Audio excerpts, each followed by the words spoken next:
All right, welcome to another episode of Health with Hashimoto's. I am so excited to welcome you to meet our guest today, Alissabeth Taylor.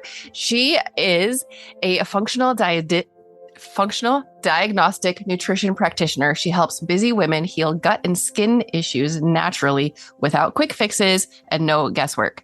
Through her virtual practice, she shares a root cause, whole body approach to restore energy, confidence, and vibrant health. Welcome to the podcast, Alissabeth. Thank you. I'm so excited to be here with you. Yes. So give us a little background. What brought you to what you do now? Yeah. So I started out as a nurse and, was really called into that field. And as I began to grow my family, I was looking for more holistic ways to take care of my kids. And, that just started incorporating things like chiropractic, homeopathy, stuff like that. And then about 10 years ago, I had a personal health crisis where it's basically like my bucket tipped over. All those things added up and then it just exploded. And that exacerbated rashes all over my body. And these were not just normal rashes. And then I had a lot of gut issues along with that. So I had to seek out help that wasn't in the medical system because they were not giving me answers. They said things were fine. They were just prescribing me creams and steroids and that kind of thing. And the catalyst was really when one of the doctors, I think it was an allergist, told me that food had nothing to do with the rashes I was experiencing. Oh my goodness. So there was no credit given to the nutrition aspect of things. And I just was like, okay, I guess I'm going to have to do this on my own. And I did. And it was a long, hard journey. And so that brought me to this place where I wanted to help other women with gut and skin issues who were being underserved, who were not finding answers, who were frustrated and stuck. And it just brought me to FDN, which allowed me to do health coaching that I had already studied, but it took it a step further by being able to use functional lab work to really get to the root so that we could see where the imbalances in the body lie. And then we could work with the protocol to, use the body's innate ability to heal itself with what we were doing with diet and rest and exercise and all those types of things. Yeah, I love that because the body is always trying to heal. Yes. Like sometimes we get stuck in the thought of we need to fix it, but really we need to allow our body to fix what's going on. And maybe we need to stop sabotaging things. Yeah. So what was the biggest thing for you? Was there one thing or was it multiple? With my own health? Yeah. Really, I think it had to do with the rashes. And, at the time I was teaching, and these were rashes that were like little water blisters all over my hands. They would leak and ooze, and then they would crust over, and it was really embarrassing. So when I was teaching, the kids started saying, "Miss Taylor, what's wrong with your hands?" And as a 30-year-old woman, it felt like you were in school again, being super self-conscious about your body. So I think that was really, really my low point that made me want to figure out what it was and do whatever it took to get rid of it and not have to deal with that again, because it was embarrassing. The self-identity issue of that, of any health aspect, is huge, and it's not talked about a lot. Yeah, that is so true. Absolutely. And people talk about, invisible illnesses. Mm-hmm. And yes, when you have the invisible stuff, you have the self-identity and you feel like a different person. But then when you have the visible stuff too, that's a whole nother layer. Yeah, that's huge. So you transitioned from nurse to functional medicine or functional nutrition. Do you still do nursing? I have my license, but I'm not actively practicing. It's kind of there as a fallback. I don't discredit any of the education I got or the experiences because it's brought me to where I am today. And I use that knowledge every day when I'm working with clients. So I am thankful for that. Yes, absolutely. So tell me about like testing and approaches, especially in light of thyroid. Mm-hmm. If somebody came to you and they said, I have Hashimoto's, where would you start? Well, first, I would say that stress is the catalyst for everything, and that unfortunately is not just physical or emotional stress. That's the toxins in our environment, in our foods, it's the chemicals we're using in our home, it's the products we're using on our body, and it could be imbalances within our body that are stressors. So there's that aspect. And then in FDN, we use a term called metabolic chaos. It's really learning that the body is interconnected. And I teach this to my clients when we're reviewing labs, that you may think you have a thyroid issue, but that may not be the root. It could be the result of another system. So when we have stress, the body, cortisol is our stress hormone. If that becomes imbalanced and the body needs more energy, it starts to pull on other body systems for energy. And then you have a system pulling on another system, and then that system gets low and it goes and it pulls from another system. So that's what we call metabolic chaos. And we talk about hormones, immune, digestion, detoxification, energy production, and nervous system in my coaching. And all of these systems connect with each other. So you may be struggling with your thyroid, but it's like the chicken or the egg. Did that come first, or is that the result of something else? And the big players with the thyroid or the adrenals, which I mentioned with cortisol, and gut health. So we look at those aspects of the body, and then we run testing. So there's different tests that you could do for thyroid. I usually start all my clients on a Dutch test, which is a hormone test, and a GI map. If they're able to, we do food sensitivity testing as well, because what you eat turns into your cells, so it's very important to make sure that the foods you're eating are serving your body and not inflaming your body. And then there's another test I've started using recently, which is a hair tissue mineral analysis, which checks mineral balance, because we don't realize that minerals are the spark plugs, for our body. And if we're imbalanced in minerals, they can work synergistically or antagonistically with other minerals, and you get these deficiencies.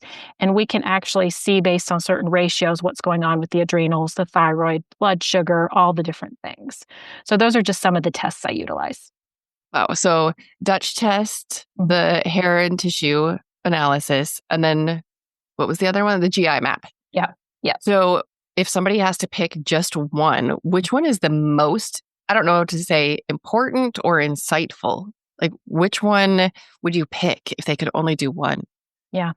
So if someone's finances are restrictive or they don't want to do all the testing, I would say a GI map, because what goes on in your gut directly reflects in other systems of the body. So if we can get a handle on, what's going on in the gut, and then work on nutrition and lifestyle protocols to help support the gut immune system, you'll really see a major improvement in most issues. Yeah. And I love in your bio, you mentioned like you're not a proponent of short-term fixes. Mm-hmm. So if somebody's working with you and they do the testing, and now you're talking about nutrition and changing lifestyle stuff, what's a good timeline for somebody to set their expectations? When should they hope to see changes? Gosh, that's a tough one, because, we're each individual. And unfortunately, when we go to the doctor, we're all treated the same. So we're used to quick fixes, take this medicine, it's going to fix your problem. But it doesn't work for everyone. And then you spend time searching. So I like to look at bio-individuality. And with my clients, the thyroid's a big one, because there's so much that impacts it. So it really just depends on the complexity of what the person has going on, the amount of stressors we see on the labs, that type of thing. But, I've had clients see improvement within a few weeks to a few months. And then I've had some that takes more like 9 to 12 months to really see. So it just depends on the individual situation. Wow. 9 to 12 months. That's a long time. Yeah. Yes, but in that process, you're learning life-changing skills that are going to serve you for the rest of your life. So it's not like you're not learning anything. Right. You're making all these changes. And, I like to say it's a race, not a sprint, So. Yeah. I remember my health journey, or actually like my professional journey, kind of started when my fourth son was a baby and he had eczema head to toe. And so I had to do an elimination diet. And I so very badly wanted like the microwave fix. Like, okay, I started my elimination diet, yesterday. I should be seeing results in his skin today. Like, no, Yeah. no, it's not going to work that way. It was so depressing to wait for weeks to see a change and knowing that I couldn't do anything to speed it up because he didn't have a steroid deficiency. Like there Mhm. was something that I needed to be changing. And that's the case with everybody's health. Yeah, for sure. Yeah, And, but that's we why I want like those overnight fixes. right, we do. And that's why I offer the coaching with it because you want somebody there to help keep you accountable, to listen to you during those frustrating times where you feel like things aren't working. And a term I frequently use with my clients is we're peeling back the layers of the onion. An onion has so many layers. We could peel back one layer and resolve some of the issues, but then we could completely uncover something else. So it's just, you have to remember that you didn't get in the health that you're in now overnight, and it's not going to reverse overnight either. Right. Yes. So, with all the testing, is there any common misconceptions that people have around testing? I think that, people aren't used to the testing that I do. They're different. They look at things differently. They're more comprehensive. There's pros and cons to every test. The body is constantly changing chemically, blood work. You could get blood work done this morning and then this afternoon, and it will be totally different. So there's those aspects. And when I use this testing, I'm not a doctor. I don't diagnose. I'm not looking at these for a diagnosis. We're looking at them to see correlation with your symptoms, what stressors you have going on. And then we work with the body. So I think that's the biggest thing is just, it's not to diagnose you. It's just to see where we need to support the body. I love that viewpoint. We need that like shouted out loud and clear because people feel like they're going to see somebody, you, me, whoever, and we're going to give them a diagnosis. No, nope. I'm not a doctor. You're not a doctor. I'm not going to diagnose you. But that doesn't mean that we can't help you. We can Right. still help you. You don't need a diagnosis to make changes in your life. For sure. Yes. Absolutely. So I have a question from our school community. It's Health with Hashimoto's on school, SKOOL.com. This person, it was Emily, she wrote, does anyone else have facial acne breakouts, eczema in ears, itchy scalp, sleeplessness, and slow healing skin scrapes? So, in all of her complaints, there's a ton of skin stuff, Mhm. and your story started with skin. So, can you tell my listener a little bit about, thyroid and skin or what you would be looking at there? Gosh, yeah. When I hear all those symptoms, right, because they are symptoms, I just think of the interconnectedness that we talked about a little bit earlier. You may have a thyroid issue, and yes, the thyroid can definitely impact your hair and your skin. But when you start talking about like eczema and itchiness, and I can't remember everything that you said, I start thinking gut. Do we possibly have some candida? Do we have any parasites? Do we have too little gut bacteria, or do we have too much gut bacteria? Because everything in the body needs to be in a perfect balance, not too much, not too little. So, really, there's a lot of ways you could go with that. And that's why I do the testing so that we're not guessing at what the issue is. We have concrete data. So, as far as the thyroid goes, there's a bidirectional axis between the gut and the thyroid. And, the thyroid can impact the gut, and then the gut can impact the thyroid. And we just have to figure out where those stressors lie so that we can decrease that inflammation, decrease that immune response, and, try to resolve some of those issues. Yeah. Yeah. There's no quick fix. No, there's not. And everything is related to everything. When I started going back to school for holistic health, the professor would say that all the time. And I'm like, I don't want everything to be related to everything. I just want a quick answer. I know Give it me would be so much straightforward, easier if it was just one thing, but it's right? usually not. And then, like I mentioned, hidden before in the metabolic chaos, those systems bounce off each other. So you just never know where the true root of the issue lies. But we don't necessarily have to know the root of the issue. If we see those stressors and we start removing those stressors and start balancing the body, eventually it will come back to homeostasis. Yeah. Is there something that you see in a lot of your clients to say, like, you know, I've worked with 100 women and 99 of them needed to remove this particular thing as a stressor? Is there anything like that? Yes, you might know what I'm going to say, but really, especially with Hashimoto's, the biggest trigger is going to be gluten and the gluten impact on your gut. But there's also cross-reactive foods, and this is why food sensitivity testing can be important. Some people also react to the soy, the dairy, because they're inflammatory on the body. And if you already have autoimmune issues, you want to try to remove as many of those inflammatory foods as possible. So I would say gluten is the biggest one. And, when my clients remove the gluten and the ones that will do the gluten and the dairy, they see tremendous improvement in their skin. Yeah. What are some tips to get started if you want to go gluten-free? Because a lot of women, they're nervous, they're scared, like it's too high of a hurdle. What are your tips for going gluten-free? Well, I will say that I went gluten-free when I was searching for my own answers, and I didn't know you should be gluten-free 10 years ago. It wasn't a huge thing. I think the biggest thing is to just do it, just to pick that one thing. If you just take gluten out, the most important thing is reading your labels because it's hidden everywhere in sauces, condiments, it's in makeup and skincare products, it's everywhere. So you have to be careful.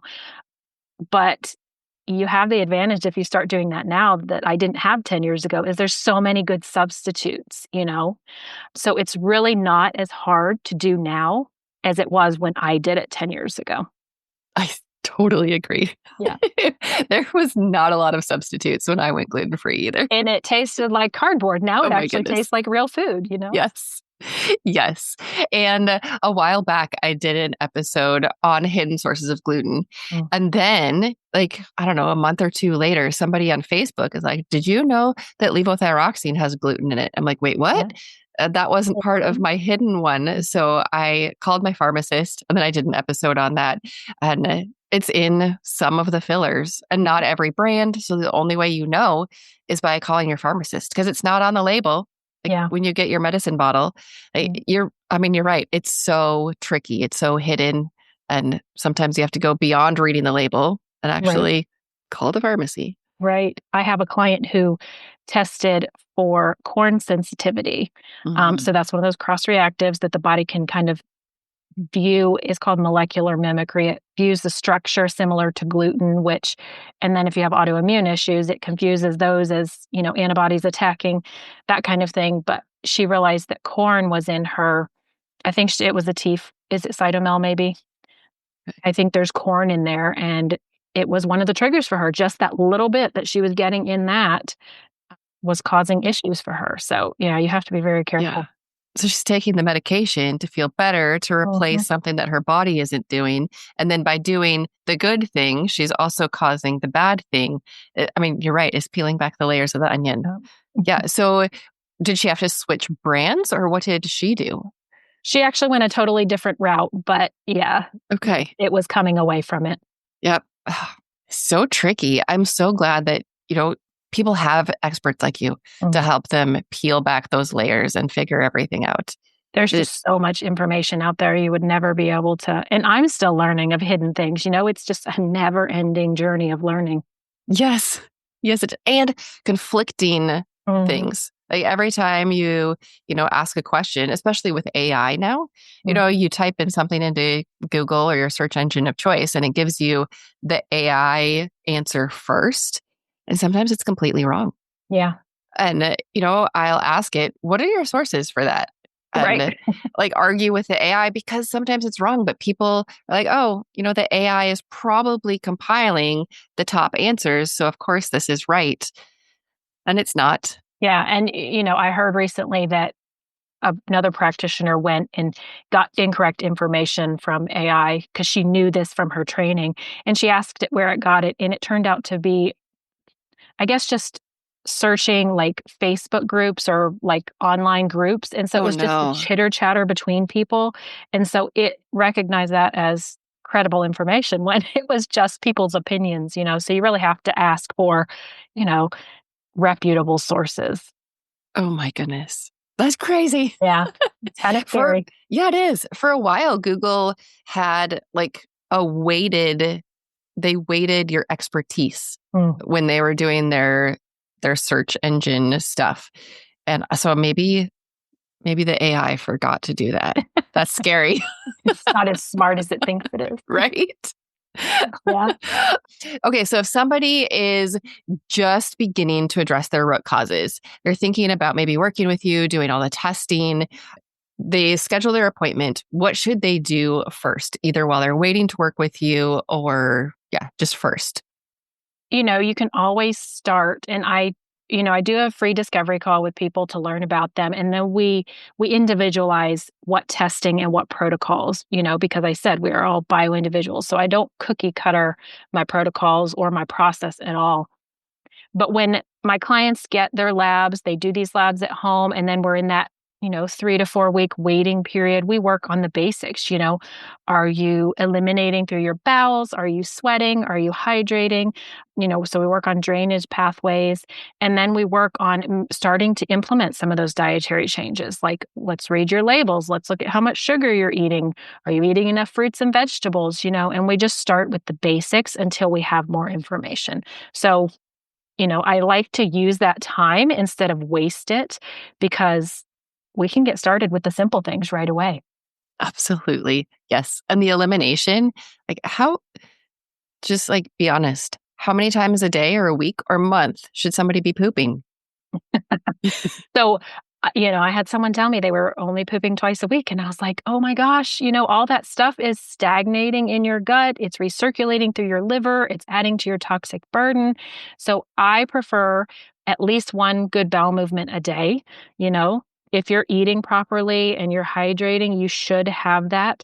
If you're not, then there's obviously a deeper issue as to why you would be constipated. But we know constipation is a side effect of thyroid issues because it slows things down. So, we use some methods to help move that along and get things going.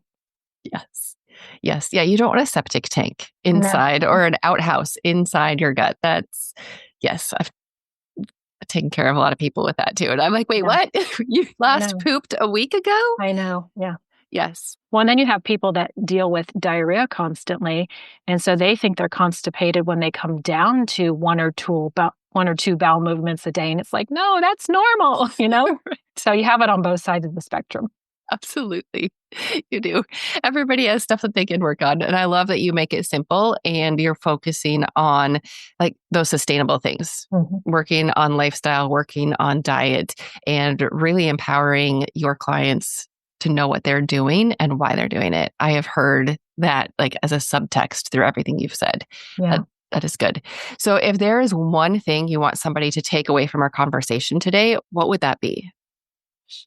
I think the biggest thing I learned is to keep fighting for your health. There is an answer out there why you're experiencing what you're experiencing. You just have to dig deeper, find someone that you resonate with that can help you. Don't settle if it doesn't feel right. Yes. Yes. So if somebody wants to connect with you, where is the best place for them to find you? Yeah, I'm active on Instagram at Alissabeth Taylor Wellness. And then my website is alissabethtaylorwellness.com. And, I love talking to people, helping people. So I would love to connect. Perfect. And I'll have those links down in the show notes. Thank you so much for joining the Health with Hashimoto's podcast today and for all of the wisdom and the guidance that you shared today. Thank you. Thanks for having me. This podcast is for informational and educational purposes only. Please discuss any concerns and plans with your trusted healthcare professional. If you found this episode helpful, will you please share it with a friend? I'll see you next week on the Health with Hashimoto's podcast.